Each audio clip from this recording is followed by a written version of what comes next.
life can be short. You're not guaranteed tomorrow, so you never know. And so just never take anything for granted. And I think that Alex lived his life to the fullest. And I think that the Betzold family has used that to reach out to others and just use this message to impact a ton of people's lives. So I think I'm very thankful for them.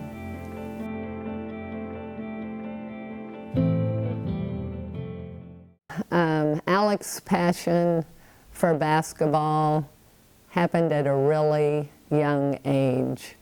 We got him in the Youth Booster Club basketball leagues as early as his kindergarten year, or I guess they started at age 5. And it was amazing the transformation in Alex once he began basketball. He absolutely loved it, loved learning new skills and practicing, and his love for the game just continued to grow. It was never really clear what Alex died from. The medical examiner said it was an enlarged left ventricle, so we talked with multiple doctors and they told us various possibilities of how he passed, but they couldn't say for certain. It was totally a shock to us when Alex passed in his sleep. He'd had 5 or 6 of his best friends over the day before he passed and had just had such a wonderful day. It was Martin Luther King weekend, so we had an enjoyable 3-day weekend with family and with his friends. And so Alex still had a reading assignment that he needed to complete for school that next day. So he set his alarm for 6:30 in the morning. So I heard his alarm going off, and I went up, and he wasn't turning it off. And so for a moment, as a parent, just the shock of even imagining that he couldn't turn it off was unbelievable. And so when we discovered that he was gone, then we gathered as a family first thing and prayed to God that he would take Alex's spirit, take his soul with him, and that's when the community just jumped in and rallied behind us. Alex is Shoot for the Stars, and the organization that does that was kind of centered around the things that Alex likes to do, and basketball was one of those things. And so I think they put together this tournament for people in the community to come together and play, all different ages, sizes, families, and groups, just to get together and do something helpful. Of course, they give heart screenings at that time. There's always a devotional because that was important for Alex and their family. And so it's really it's a day centered around the things that Alex liked to do. And that 3-on-3 tournament is a crucial part of that, because I think basketball was a pretty important part of his life. The 3-for-3 tournament is something that I look forward to every single year.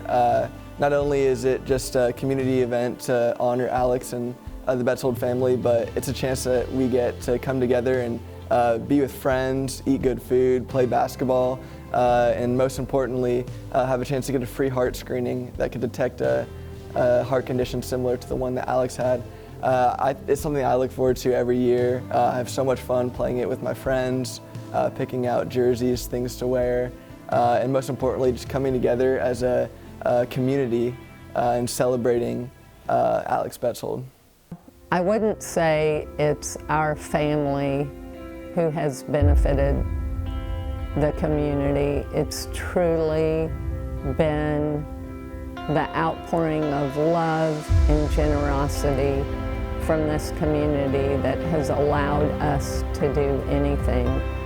The $30,000 that was raised at the first silent auction was what we began with the idea of putting it in an outdoor court in Alex's memory.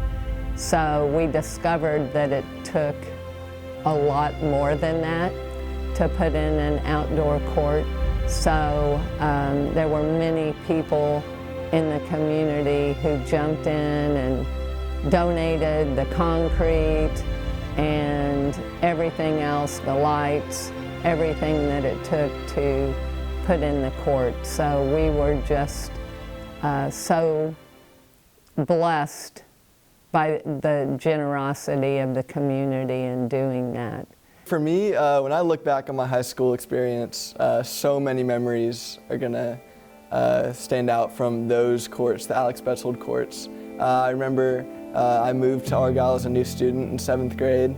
And the following year, 8th grade year for me, is when they put in those courts. And I happened to live just in the neighborhood right next to them. And so I would spend countless days during the summer, weekends, nights after school, just going there and playing pickup basketball with my friends. Not only is it a place that just me and my friends would go, but we'd constantly run into other people there. And everyone was just so kind, and we'd just play and have so much fun. And I definitely think that those courts are a perfect way to have a memorial for Alex, because I feel like it's exactly what he wanted. You know, I never met Alex, but I think he would be happy to see the way that those courts have brought the community together. As far as other things we've been able to do, we've been able to donate scholarship money to seniors. Again, that is all just from the generosity of this community at our annual Shoot for the Stars event. We even heard last night that we might have an opportunity to put in a basketball goal in a facility where homeless children live. And it's amazing to me to look back 7.5 years now and see how God has taken our tragedy and turned it for good in so many ways. My faith personally has just absolutely blossomed, and all I read in Scripture about heaven and what's to come is just amazing. I am just joyful for what's ahead. God has used so many ways to show His presence through all that we have experienced. I was out of teaching for 3 or 4 months, and my first day back in the classroom, I was walking around tutoring students, and right in front of me on the carpet was a white airsoft pellet. When I saw it, I froze, and I thought of God, and I thought of Alex. A week and a half later, there were 2 in my classroom. My mind went crazy. Were these, did these fall out of the school's vacuum or a student's pocket? Were they placed there from angels or even from Alex? I walk a lot in Argyle, and as I walked, I prayed to God that if He would show me a sign, I would use it to witness.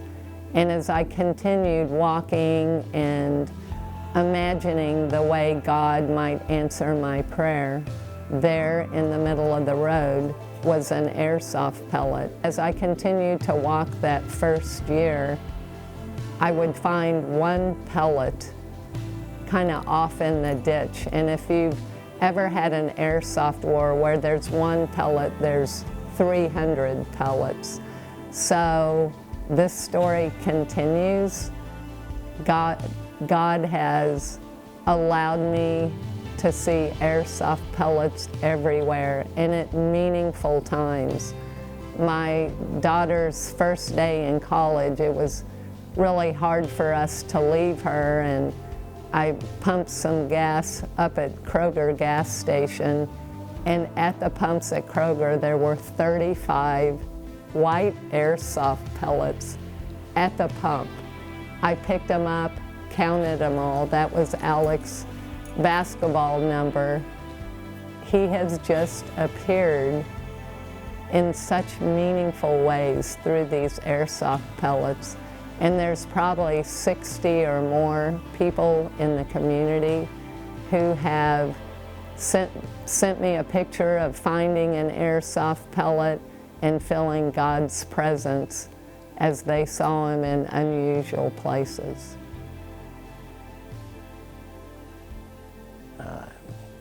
It's so hard as a teacher when kids don't get to finish high school. That's tough, and I can't imagine what it's like for that family who goes through that. And so as much as they have been a blessing to us, I know our community has really helped the Betzold family. And again, I was an outsider and came into that because it happened before I got here. But I could tell it was such an important thing, an important day, and for them to just keep celebrating others and then use what Alex passed away from to try to catch in other kids so that those families don't have to experience those same heartaches. It's just a constant reminder to me to stay focused on what's important, and I think the Betzolds do that on a daily basis. My favorite memories with Alex was happened in the fall before he passed away in January. Our family had always enjoyed bike rides, and a friend had asked Alex and I to ride in a bike rally with she and her son. So we did a lot of training and enjoyed getting ready for the competition, and Alex was such a competitor that he wanted to win the bike rally. So as we began, Alex took off ahead of me, and I was just struggling to pedal as hard as I could to catch up with him, and I'd ride by people and say, my son and I were in this bike rally, but he's taken off and I'm trying to catch him. And so I thought when he got to the point where there was a break where they had food and music, that maybe he would just turn around at that point and I could catch him and ride back with him. So I kept looking for him to be returning on the way back. And when I got to where the break was, I looked out and I could see Alex standing down there waiting for me. And when I got to him, I said, Alex, are you ready? Should we just continue on? You know, I knew he wanted to win the race. And so he told me that he realized that winning wasn't important, but that the fun was really in riding with me. And so we had the best time on the ride back, just laughing and riding without really it being a competition. So I think sometimes when I get to heaven, that when I first see Alex, he'll be down waiting for me as I remember him at the break. The positive message that comes is the way Miss Betzold and her family continue to use Alex to reach other people for bigger things than maybe they could if Alex was still here, as bad as that sounds. Yeah, you know, they're just to watch them and see and the blessings they are for other people who go through those difficult times. Miss Betzold loves her kids in her classroom in a way that other teachers really don't or can't, but because of what she's been through. And I think that's been a difference for me, to watch her a little bit from a distance go, wow, you know, math is important, but it's not as important as that one kid and kind of what they're going through. And so I really think the way that the Betzold family has just encouraged other people through what's a really hard time is that has been a blessing for all of us in our community to remember what's most important.